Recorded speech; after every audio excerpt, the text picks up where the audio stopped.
it. We're almost there. It's almost football season. It's almost that time, but it's the time for the red zone. The red zone today, with all the experience around the world. Josh Tobat, proud principal of Memorial Pathway Academy Inc. and ISD, Garden, USA, making sure that we're here together. As some schools have already started, some schools are about to start, but you know what? This is why we're here together, making sure that we learn from each other. I don't know if I said it because I'm getting older. Josh Tobat, principal of Memorial Pathway Academy, Garland ISD, Garland, USA, ready to rock and roll. So let's make sure that we take out those tool chests. And if you watch this on the rebroadcast, that you share it, like it. It's very important that you like it and send it out there because you know what? Iron sharpens iron. So if you're in Alaska, Hawaii, prayers to Hawaii. We love you. We've been praying for you. God bless you, all of you going through all that. New York or Florida or anywhere in the 48 middle, we're ready to rock and roll. It's all about kids because they're the future of America. About that, Dean Packard.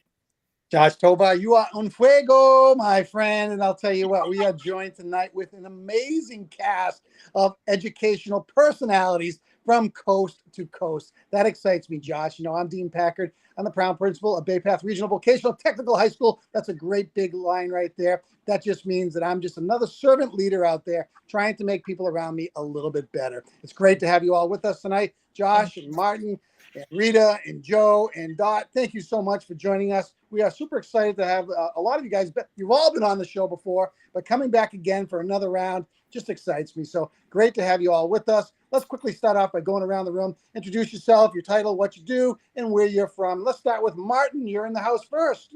You're up. Well, hello there, everybody. I am Marty Silverman. I am the just retired congratulations principal after 40 years in public education, just retired in June, and I am here in beautiful San Antonio, Texas. Well, I can't wait to see what the next chapter is written about for you, Martin. You are an amazing man. Rita, you're up. Hi, I'm Rita Wirtz, if I haven't met you before, and that's WIRTZ. I am a former school principal, pre through everything. Yes, and I'm currently with School Pro on the literacy team, School Pro K-12, do keynotes and webinars, and I'm also an author, and I'm a featured blogger for BAM Internet Radio, and I just love you all. It's back to school, and that's the most exciting time of the year. I'm so glad to be with you. Thank you. Love it, Rita. And again, I love that you're back for some more with us. Great stuff. Thank you. Professor Joe Pizzo, great to see you, my friend. You never, ever stop. Well, thank you. I appreciate the kind words. I'm Joe Pizzo. I'm getting ready to start my 50th year in the middle school classroom on November 3rd. Let's stop for a second and just absorb that, okay? Hold on. Say that one more time for the audience. I'm getting ready to start my 50th year in the middle school language arts classroom on November 3rd. Wow. My jaw just dropped to hit the floor, and thank you very much for your service. You're not just a teacher, my friend. We're going to come back to that and learn a little bit more about you. So thank you, Joe. Great to have you back with us once again. Dot, welcome back to the show. Thank you. I'm so happy to be back. I'm Dot, better known as Dot Jeter, with 33 years in education, 23 as an administrator. I am a retired principal. However, I am mentoring new principals right now. That's my job. Mount Olympus. Yes. Mentoring new principals. Help them survive. Unbelievable. Thank you so much. Yeah. Josh, you're up. All right, now, as we start off the 23-24 school year, we want to make sure that we tell everybody out there what inspired this longevity, right? Because no one hits that 33 mark, the 40 mark, the 50 mark fire. So what motivated you, Professor Joe? What was that fire that keeps you going for 50 years? Who ignites you? Who was your role model in education? And that sounds like two questions, because the reason I've kept going is of course the kids. If it weren't for them, I tell them straight out, if I came in every day and all I had was paperwork, it wouldn't be the job that I signed up to do. I signed up to be a role model. I signed up to be a motivator. So I come into that classroom every day doing that. The gentleman who was my first mentor is a gentleman who is now retired, living down in Texas. He is one of the most incredible mentors I think anyone could ever have. Everyone in the district appreciated him, came to him when they had a problem. He would help to solve it, and was always just very kind. He was Mr. Joe Burns when I first met him, and he became Dr. Joe Burns when he received his doctorate in administration supervision out of Columbia University in New York. And always found the good and praised it, as we hear in Alex Haley's Thank You. Find the good and praise it. And that's as much a key as anything. I read something today where it said, you can have the greatest school in the world with the greatest set of expectations and rules and motivators, but if you don't have the right culture, it doesn't matter. And that's so true. Awesome. I love it. Martin Silverman, who motivated you? Why did you keep going? Talk to us. What motivated me? Well, my goodness. Well, a guy's got to earn a living. First of all, you gotta start with that, and have a family and have kids and grandkids, and all of that costs a little money. But seriously, education is and was such a dynamic field. Things changed every day. And, people say that and it sounds cliche, but it's really true. I was I was an administrator for 33 of the 40 years. And it was, on my last month of being principal, there were things happening that had never happened before. And so, it's an exciting place to be, giving back to communities and helping people become better and kids become better. What better thing is there than that? And who motivated you as a professional, as someone that was there in your shoulder talking to you? Oh my gosh. I had a phenomenal administrative mentor. Unfortunately, she passed away a year ago at a very young age. And she took me, I had been a principal and was doing what I thought was a great job, and came to realize myself that I was not as good a principal as I thought I was. Asked to be moved to assistant principalship. And she was my principal when I was an assistant principal for a few years until I became principal again. And her name, Michelle Barrera, she was everything. She was the one person I ever worked with that could see big picture and small details. And she taught me that it was okay to cuss at work. And she taught me that it was okay to have a lot of fun with people, and to, that you don't have to be serious all the time, and that you can enjoy the people and enjoy the work. And that when you develop, as Joe was saying, when you develop a culture that makes people want to come and makes people want to stay, that was everything to me. Thank you, Martin. Thank you very much. Thank you for sharing. That's very beautiful. Well, I would like to welcome Samantha and Moy. Thank you for being on the show. Dot, Okay. why were you? My parents motivated me. I was content as being a teacher. I was fine. I had fun with my students. But my parents saw something in me that I didn't see myself. They said, you need to be a leader, not an administrator, but a leader. And so they forced me to go back to school. Matter of fact, they signed me up. My mother forged my name on the papers. I didn't even go down. I came home one day and she said, come over. And she said, you start school Monday. I go start school. She went down to Roosevelt University here in Chicago and forged my name and signed me up. She must have had some connection, but it was the best thing ever. I love being a leader. I love to see people grow. I like to inspire people. I look for the best in everyone, and I pull the best out of them, and so they can go forward. So I believe in pulling people up. So my mentors were my parents. Yes. What kept you driving? What kept the drive alive for 33 years? The love for the students and the teachers. Because I built a family-oriented building, very positive culture. We were like family. So it's the teachers and the students and the parents, that the community that I worked with. So that's what made my job so easy. It's because of the type of relationship I had. So, Dot, I'm going to dig a little bit deeper on that. How did you bring the people up around you? What does that look like from a leadership lens? I mean, what things did you focus on to build capacity of the people around you? Let them know that I know how we're all equal. We're here for the same thing. We're here. We have the same vision. As far as my parents, I looked at them as family. So they wouldn't be afraid to come into the building. I was there to help them. They were my number one priority along with their child. So we had this community that we were all equal. I didn't make them feel like just because they were a parent, I'm a principal and I'm way up here and they're way down here. No, we're on the same level. Trying to reach the same goal. A servant leader. And I love that. You put their needs on the equal plane as yours. I love to hear that. Hey, listen, I'm going to continue with this question right now and go to all three of you guys. What brought you peace when you served in the role of a leader in your building? What was the one thing that you really found that really balanced you and brought you that peace? And Dot, why don't you start?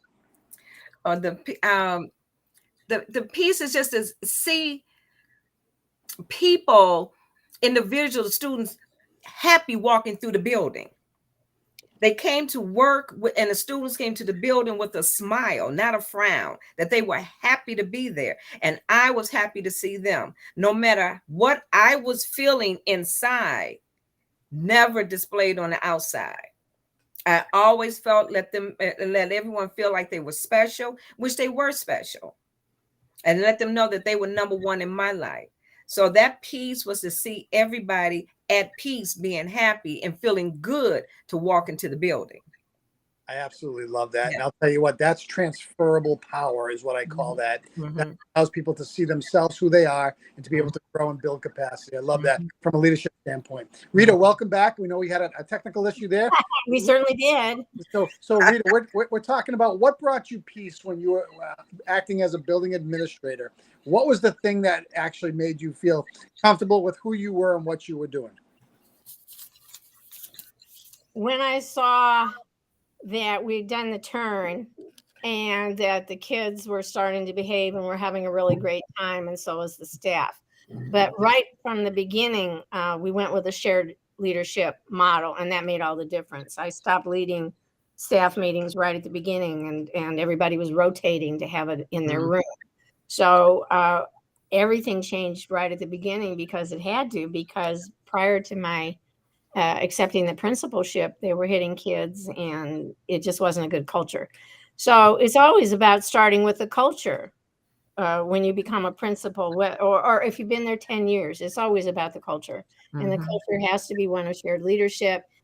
Personally, I know not everybody agrees with me, but I've never felt that people buy into things, honestly. I've really always felt that if we come in with our own vision and then build the mission statements, that's not as effective as if everybody had a say right from the start.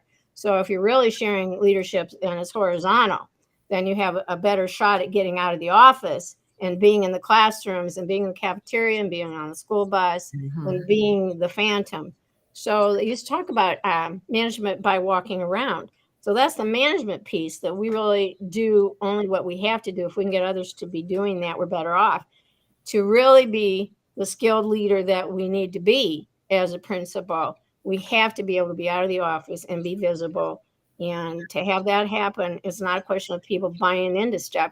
They have to see that what's in it for me, I can make this happen. One more thing, because I missed a couple of minutes messing with what happened here with my stream. I really feel it's important that we change what we're doing with teacher evaluation as well, and that people are self-evaluating themselves and no outside evaluators, not tied to test scores, none of that. I believe beside that people should be picking their own staff development, that I saw threads as we were getting back to school where people absolutely hated putting sticky notes up. They hated doing gallery walks. They wanted to be in their classrooms. And we really, it would behoove us, we're really way, way better off if we have people pick out what they want to do and where they want to get that information. And our little icebreakers are killing people. They're not fun. People don't want to. And they don't want to do it. They want to be in their classrooms. They need to be working. So anything we can do, especially this year, to get things back on track, get the teachers have those plates more unloaded. They'll go to board meetings with us. They'll sign up to do that if it's that culture that they see it will benefit them. They will sign up to do teacher meetings in their room with them leading it if that's our culture. If it's our culture that as a principal, we work with new teachers every single week and do walkthroughs with them and then come back and discuss best practices that we saw. If these things are built into the culture from the start, we're way better off, and they will be ready to lift with us because it no longer is ours. It's not my teachers. It's not my school. It's our teachers. It's our school. Mm-hmm. Lift Yeah. with us. I like that. That's Mm-hmm. the same direction Yeah. of building capacity. Rita, Dot, thank you so much. Martin and Joe, I don't know what you got left to say, but man, talk about your piece because I think the ladies have stolen some thunder right here. So Martin, you're up. Yes, I'm not going to repeat them because they were just speaking the truth right there. But I will tell you this, one of the things that has become, and I noticed this when I was, so I'm going to do the Mount Olympus thing, right? If we're, I think that's your kind way of saying gently aged, right? Highly experienced, Seasoned. very mature.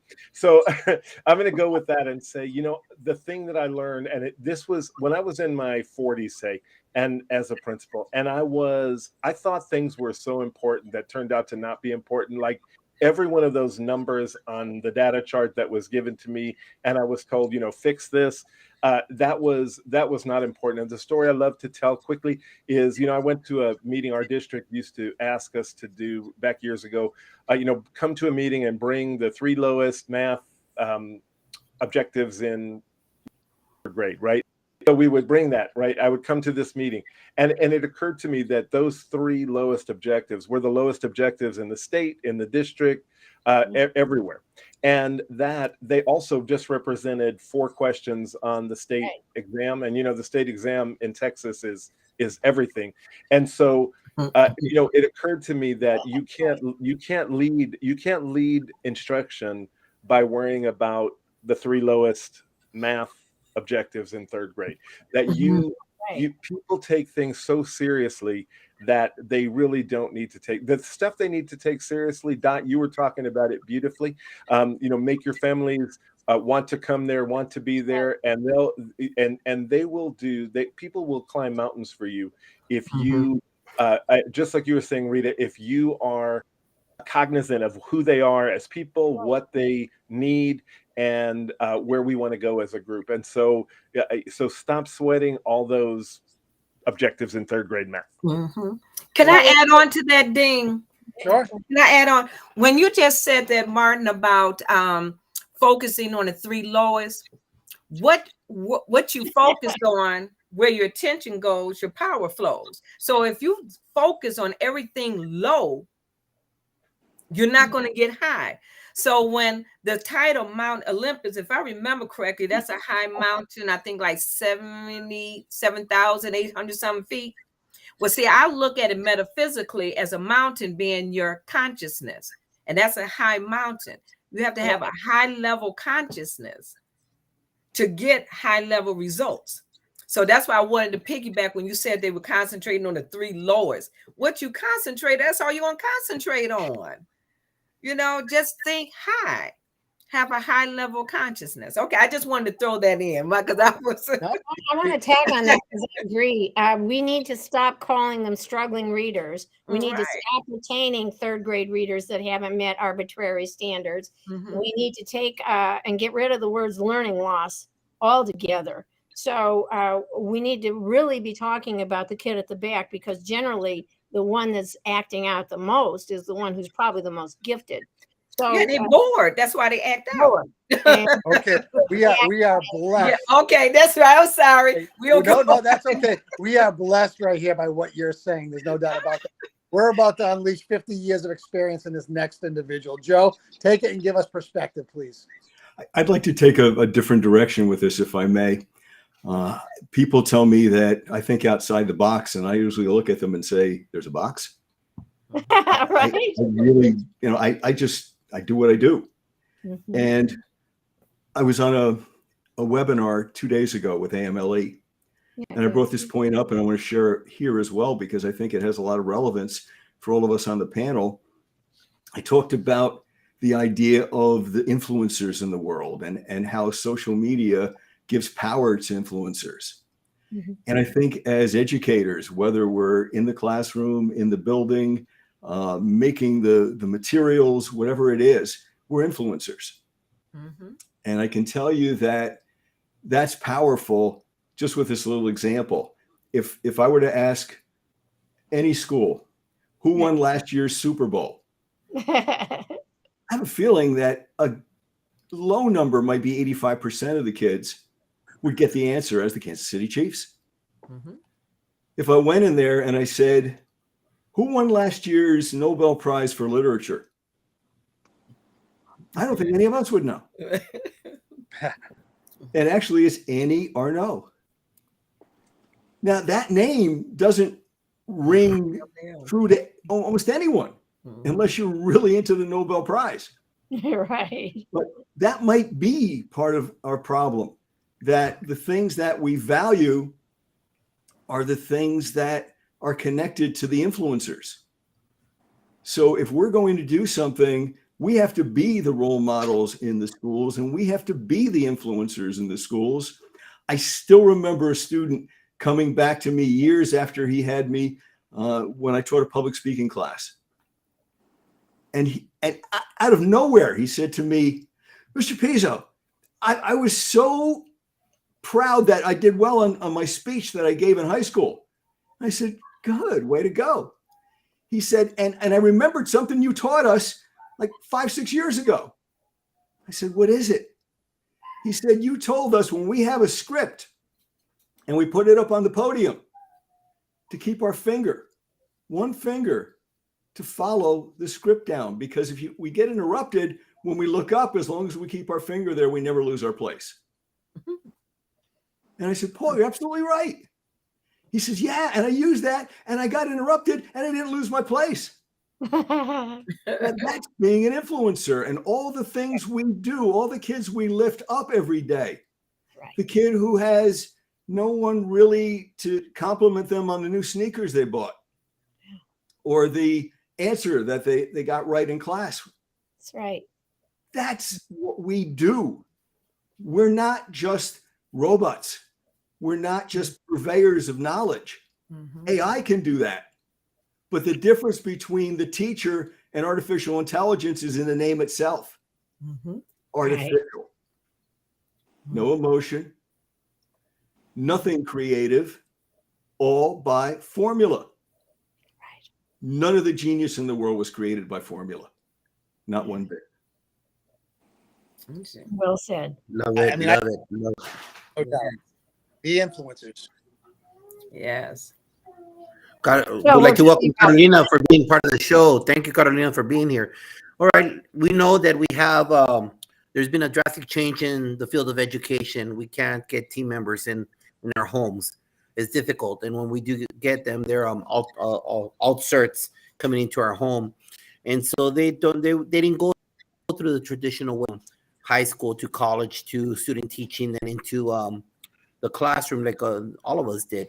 So what kind, knowing that we know that we can't find vacancies here. So I have a couple of vacancies still. What advice can you give a very first year teacher, a novice, for this 23-24 school year? Martin. Wow, there's a lot to advise them. I would say find your people, find your your supporters, your cheerleaders, your people who will be for you and do for you and help you through. Your mentor is not always going to be the person assigned to you as your mentor. It's going to be the person that you connect with. And so I would give them the advice immediately to find their people. Mm-hmm. Thank you, Martin. Dot? Mm-hmm. I would say, just like Martin said, get people to connect with, but get the right people to connect with. You don't want to get the complainers, etc. Get the right people. But as a principal standpoint, when I have a new teacher, I'm their biggest advocate. I'm their mentor because I want them to be successful. And like I tell them, you're going to make mistakes.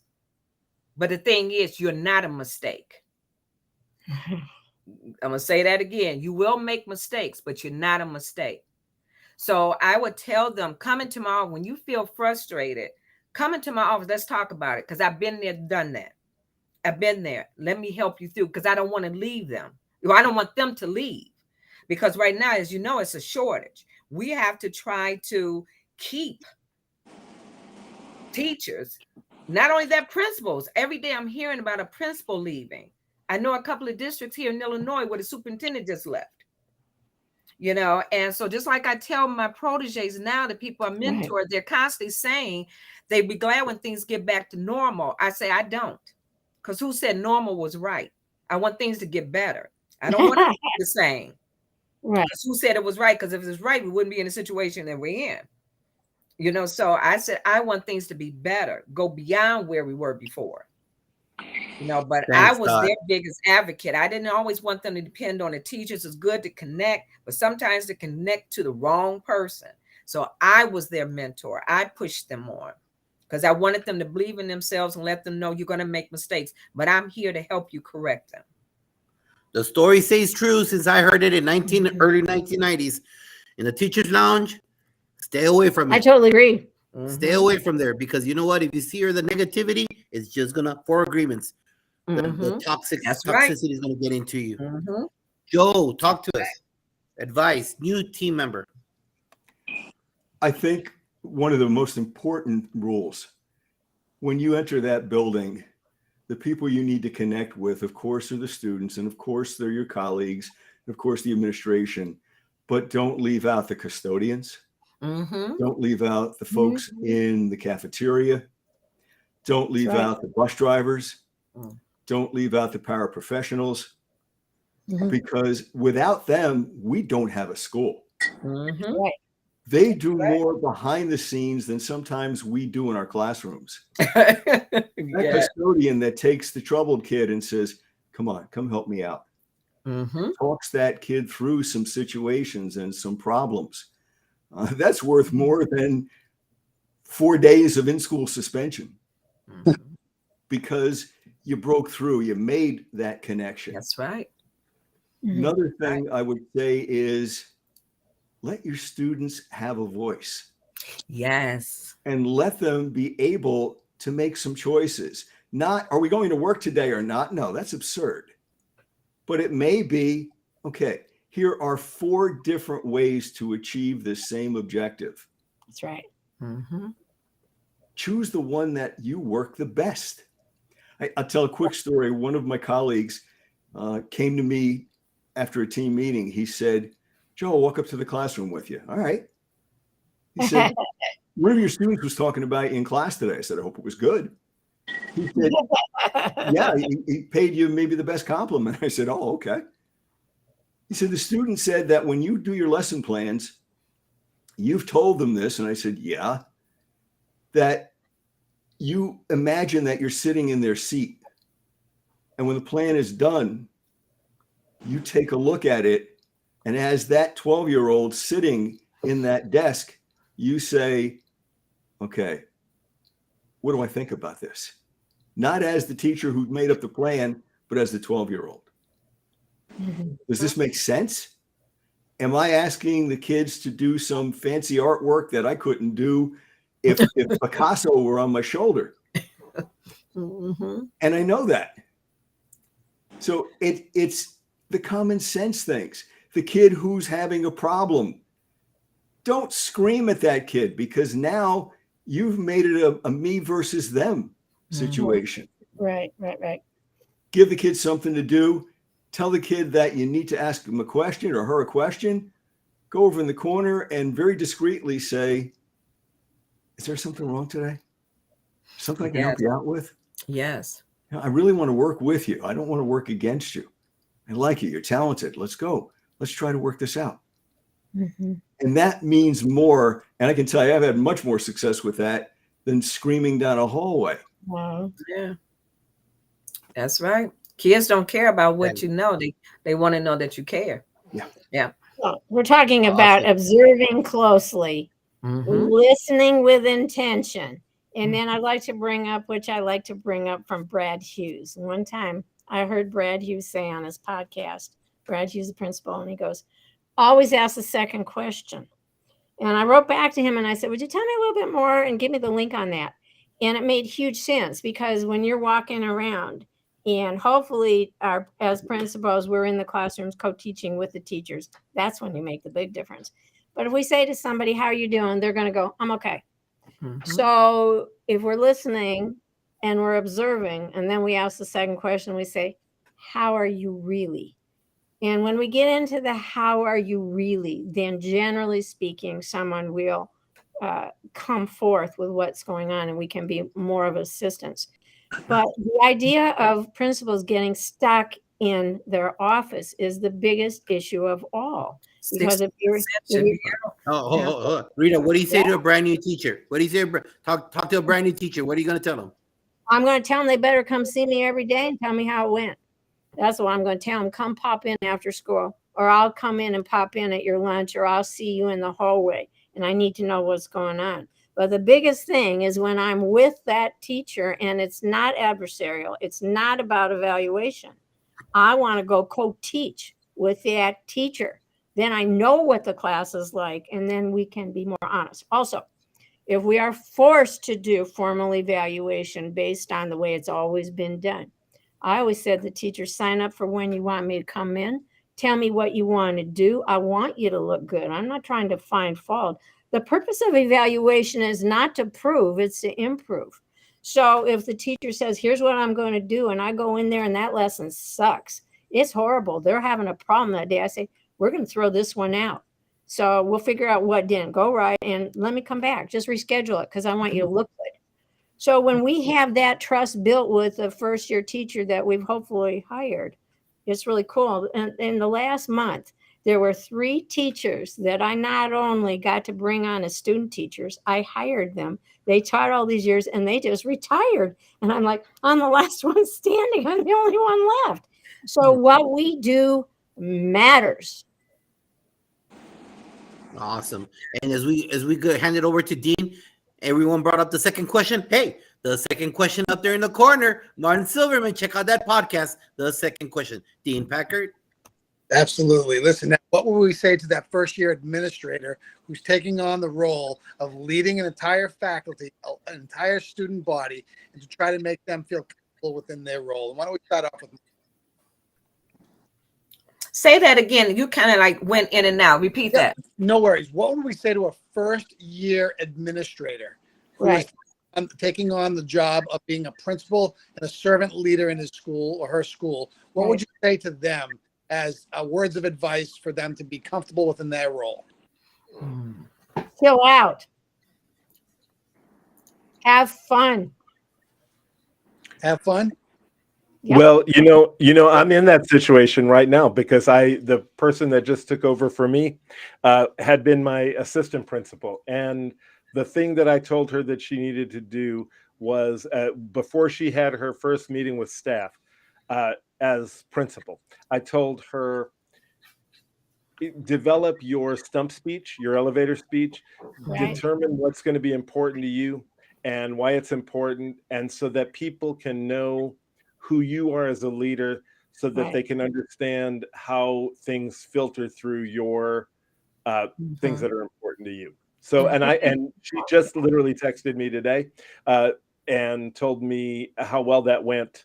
That even though people knew her, they knew her as an assistant principal, but as principal, it made a huge difference, framing the whole rest of the beginning of the year. Right. And then consistency will be very important because they're always watching to see that we're consistent. If we say one thing, that better happen. Right. They listen to what you say, live up to your word. Yeah. That's and I tell my assistants that I mentor and the principals, get to know your staff, meet with them one-on-one, not as a group, but meet with it. It takes time, but tell them something about you. Let them tell you something, they tell you something about them, because just like you said, you could be an assistant principal, but today, But Right. now you're a principal, you're in a different role. So they have to look at you in a different way. But get to know yourself, even the custodians, the lunch, get to know everyone Right. so you can build that rapport. Home visits still work. And Yeah. also, I have to say that the very best staff development day that we ever had, we went bowling. Mhm. Bowling. Yep. We all went bowling. Afterward, Mhm. I got called into the superintendent's office because I didn't get approval. Of course, I didn't get approval. If I asked, he would have said no. But it was after school, wasn't it? Yeah. No. Oh, it was during school. Okay. Okay. Yeah. That's another story, another session. Okay. Yeah. Yeah, look, I'm a trailblazer, I'm a badass, and I'm a maverick. Mhm. I always have been. Drop- It's not that I flout the rules because I'm cool. When you have a school that's been consistently not successful and children getting beaten, and more You than need to do 50% something, are sleeping in cars and stuff. So if you're going to have to feed them, get clothes, then the other things I suggest, seriously, go to the universities, whoever's closest to you, find social work interns. If you can't afford social workers, get the interns, get psych interns. We need more trauma-informed stuff going on because we know our kids, many of them are still acting out because they're either disengaged or they never even came back that we have to worry about it. We don't know where they are. So if they are there, we need to have more systems in place so that they're not just running the hall, banging their head and slamming on stuff. So any services that we can get, we need to get. We have to think. That's where we think out of the box. And nobody ever thinks about social work interns, psych interns, students that have to do X amount of hours of tutoring. And the more you can bring in to lower that class size, and then of course that's where your dropout prevention grants and getting money to feed them in the morning, to get them clothes, and to do after school and Saturday programs if you can do it. These are the things that have to happen now. Our schools need to open up our gyms to homeless students. We need to be the center of the community. We need to stop the fighting over the best way to teach reading. We have to come together as administrators and those of us who love schools to the nth degree and for our whole breath coming out of our bodies. This needs to happen. I think we're in the best possible time right now. We're in a defining moment where we can loop kids, we can do cross-lateral, we can do more project-based learning. We have to do things that we know are different, but they're going to work because the step stuff with data points and it's not working. It's not, we'll never catch kids up. What are you catching them up to? So why don't we really let it rip right now, not where we're being inappropriate, but the best possible education that we never thought we could do, we can do right now. Thank you, Rita. Absolutely. I'm sitting here again with my jaw dropped and saying you're right on with a lot of things. Might be difficult to get, but let's hear from Joe Pizzo on this next one right here too. Colleague of mine, Dr. Ken Pasek, and I give a lot of workshops, and we talked about grit and resilience one day and climate and culture. And we said to a group of, and these were outstanding educators, teachers and administrators as well. We were with the cream of the crop. We said that you have to work together. It's a team, that the administration has to support the teachers have to support the administration. And the most disheartening thing happened. We saw half the room shaking their heads up and down in approval and mumbling, yeah, absolutely. While the other half kind of frowned and looked at each other with this, what are you, serious? Kind of look. And so we shifted the whole workshop and talked about culture a lot more and about trust. Yes. And how you have to build that trust by listening. Yes. By opening that door, by walking in and offering help, by extending your hand, by saying, hey, if you need something, come to see me. If I can't get it for you, maybe we can figure out a way to do it anyway. Yeah. By putting a little note in somebody's box. Hey, I walked by today and that was a great lesson. Way to go. Anything, just it's the little things that build up and they become the big things. That's what you remember. You remember the stories, you remember the events. You don't remember who taught you Pythagorean theorem on which day and Right. what you got on that test. A squared, B squared, yeah. It's important, but it's only a foundational piece. People never see the foundation, they see the building. Mm-hmm. And so Yeah. we need to make sure that our buildings look good, because while building that foundation, we have to know where that building's going up and what it's going to look like.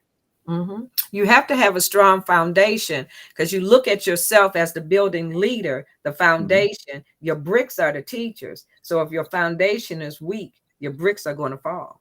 Sure. So you have to be strong. The young lady, Maury B, she's been on it. I've been seeing her comments. I'm loving her Good. comments. I hope you hear Yeah. me, Maury. I love your comments. Keep them Well, coming. Maury. I don't know about you guys, but I've been terribly bothered by all of the donors choose and clear the list as well. I think it's really neat, but the bottom line is that schools need to provide basic supplies so that teachers are not just supplementing, but they're supplanting. And we need to get a handle on this. So the elephant in the room is really standardized testing. I'm sorry, I'm going to throw it out there, but if we can get rid of standardized testing, which is pretty worthless, then we'll have plenty of money to give teachers all the supplies they need, so they're not having to pick on donors choose or clear the list. I find it terribly insulting. See, Dave, you got to do another thing, because I can get on that. We'll be speaking for a long time. That's tests. They need to move, especially right now after COVID. You got to it's going to take some time to things to get somewhat together. Leave that test alone right now. Just let teachers concentrate and working with their students, not worrying about having 30% of this and da-da-da-da-da-da. They can see it's not working because nobody's not reading meeting them. So it's like, why don't they take the test and see how they get? Okay, that's another story. Okay, I can get on a soap opera on that. Okay. That's a big issue for first-year teachers, because many of them don't have enough stuff to work with.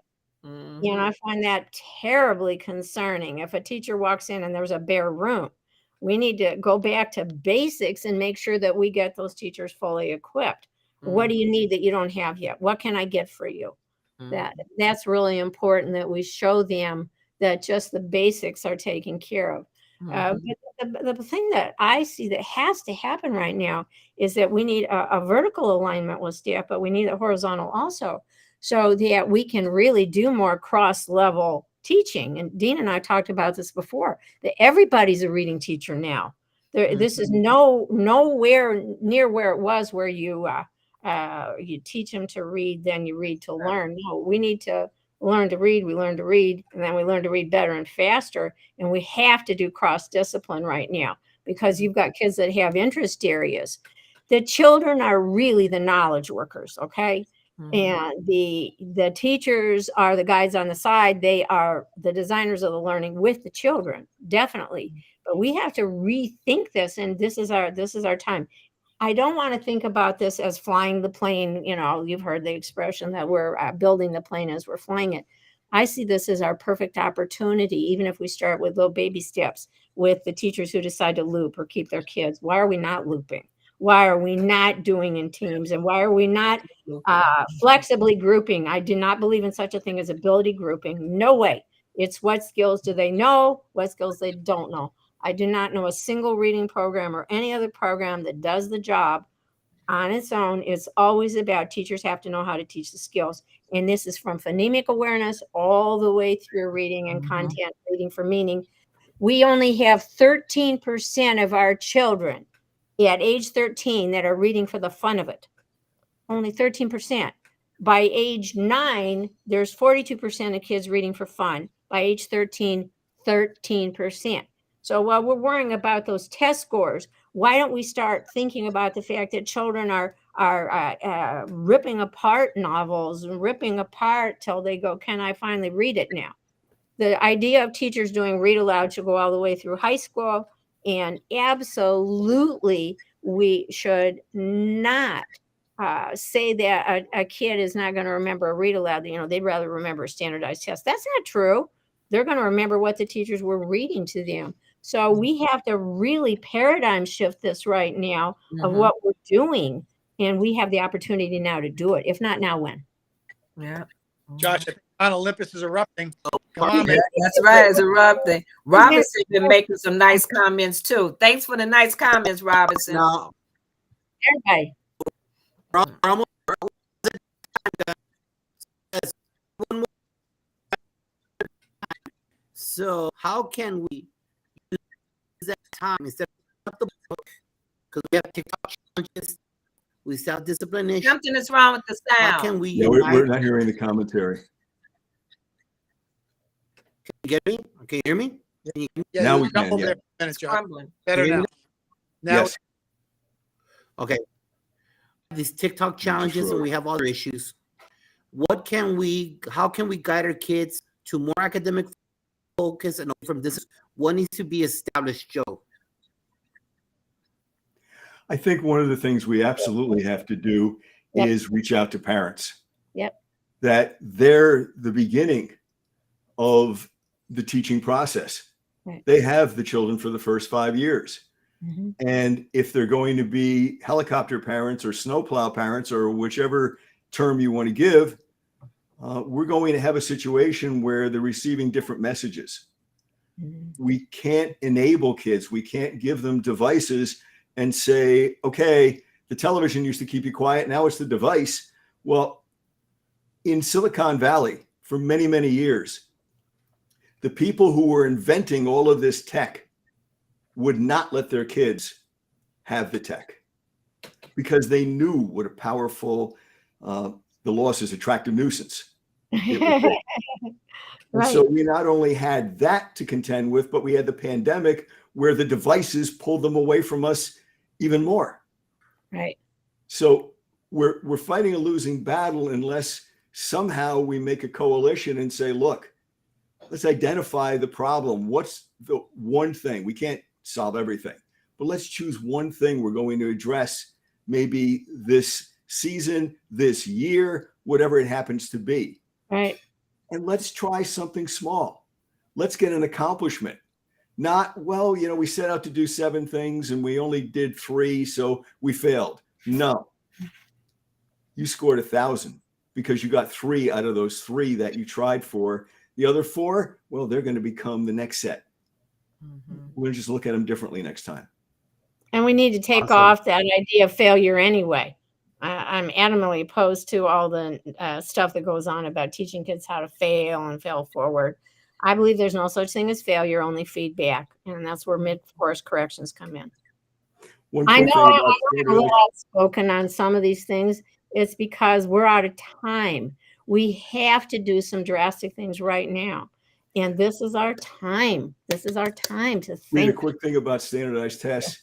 How many standardized tests do you ever take on a job or in the adult portion of your life?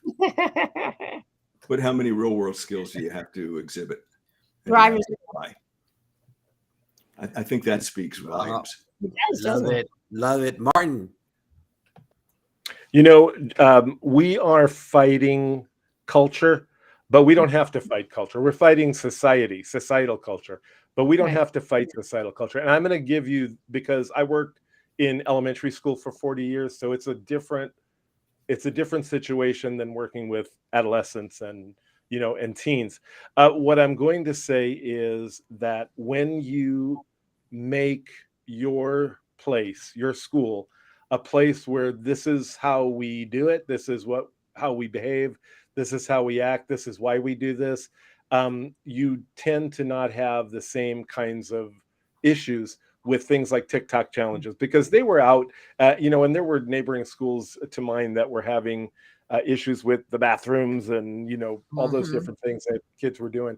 But we never had that issue. And I'll tell you that the reason that we didn't have that issue was that coming out in front of it and creating, for a while, it wasn't just something that, we decided when those challenges came out. But like when there's a professor, Dr. Kimberly McLeod, who I love.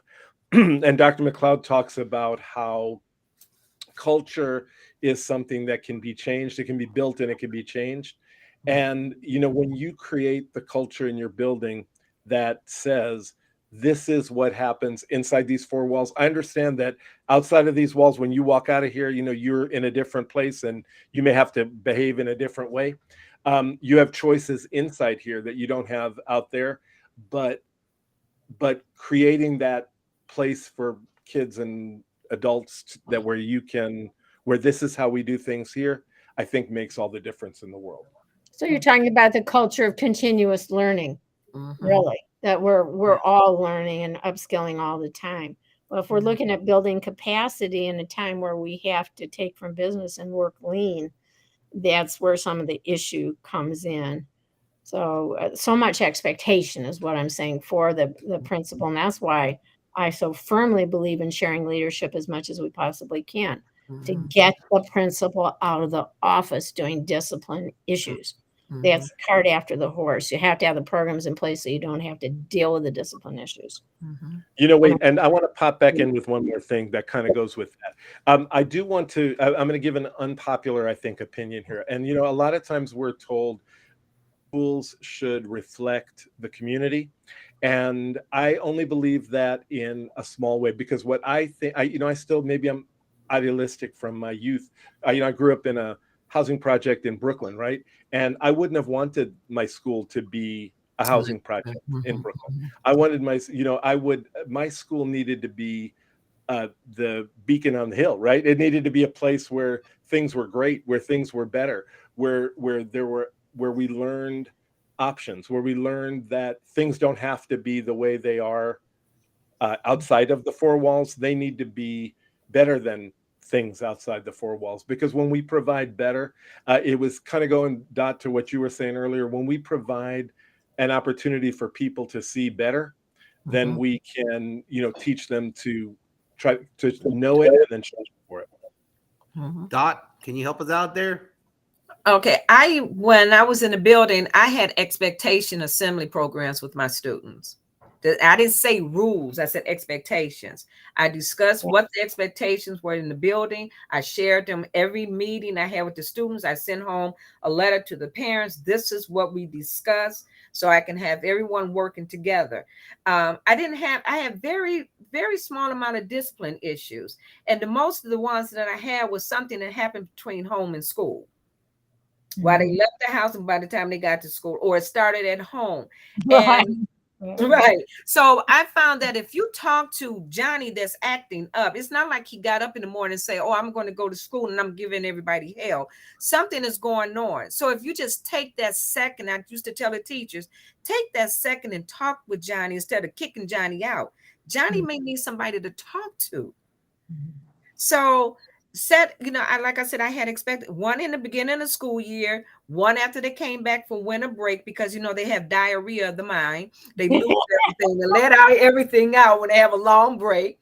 And then at the end of the school year, how you're going to walk home, how we're going to end the school year. There will be no fights and everything. So I never really had any problems, because I believe in setting those expectations right at the beginning and then just reinforce them throughout the year. Well, you can also do things like, why do we have to have bells? Why do kids have to line up and walk in a line? Because then you're going to have behavioral problems right there, because they're going to be hitting each other. They're too close in the line. Right. I tell them, always walk on the right side of the hallway. Always keep the right side in mind, because if you're walking whichever direction you're going into, you're on the right side. You're not going to bump into anybody on the other side. So, and I used to tell the teachers, don't talk about your expectations, show them. If you're going to say, okay, we're going to walk down the hallway when we go to the cafeteria, no, take them out there and show them. Because I used to show them, you walk in this building, you come in and sign in before you go to the classroom. So I know you're here. So I did the same thing with them. This is what you do. So I know you're in this building. That's called modeling. Yeah, it's called modeling, right? And when I did that, I had donuts and coffee for them at the end. I said, okay. Rita, model everything. Rita, hold on. Rita, closing thoughts. We're in a handful of minutes. Closing thoughts. How do we do it? I don't have anything else to say. I think I've said it all. I just feel like, honestly, I really feel that this is our opportunity right now to make changes that we've wanted to do for a long time. And this is the year to do it. So we have to be bold. We have to take risks. And we have to know that whatever we do will work. And if it doesn't work, we'll just flip it right then. So I think it's about being aware and doing things we haven't been doing before, because this is our time to do it. That's my message. This is our chance to do things that we know we should be doing or could be doing. And that's it. All right, we're bubbling over right now. There's some great stuff being shared here by all of you. And thank you so much. In 30 seconds or left, Joe, you're up first. What message do you have for educators entering the 2023-24 year? Go. 30 seconds. I want them to keep a thought in mind. We all say those that can do, those that can't teach. Well, that's not what the saying is, because some little known guy, I think his name was Aristotle, he said, those that can do, those that understand, teach. And there's a big difference in that. So we need to value education. We need to value our teachers, and Teacher of the Year should be as important as the winner of the Super Bowl. Boom. Thank you. Dot, you're up. Okay, remember, your thoughts become things and your things become actions. So think positive, because what you think about, you bring about. You bring into existence. So always be positive. Absolutely love it. Martin, you're up. My advice would be, it is going to be fine. It's always going to be fine. If you just allow yourself, the grace to make mistakes, to be with your people and understand, that your job there is to make school the best place it can be for kids and staff and families every day, you're going to be okay. Bingo. Rita, take us home. That's it. If not us, who? If not now, when? Ooh, powerful. Yeah. And powerful. Josh, what do you think about that? Thank you, everybody. It was an awesome show, and we did a touchdown. We have back the touchdown right there. We had a championship game, and we won it. But you know what? It's not over. Team Packard, it is not over. This Sunday, join us for the flagship show at 7 p.m. Eastern with Dr. Craig Boykin from GED to PhD, talking about his book, The IEP Trap. And next Thursday, Red Zone, Podcast Smash 5, our final one of the summer session, Podcast Smash 5. And so I have the duties of the song. Here we go. Hey, I'll take us home. Thank you very much, Joe, Dot, Martin, and Rita. So much. Thank you.